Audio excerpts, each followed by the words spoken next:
Hey guys, welcome back to the MP Pallet. It's been a minute. In fact, it's been over a year. I'm gonna be streaming every Saturday or Friday night. I'm ready to just get in it and go. I'm gonna stream some art today. Art. Mid.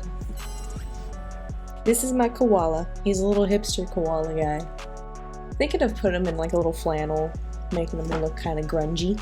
I'm gonna have him sitting kind of crisscross. I think the weirdest part is gonna be drawing koala hands, because koala's hands actually have like 2 thumbs.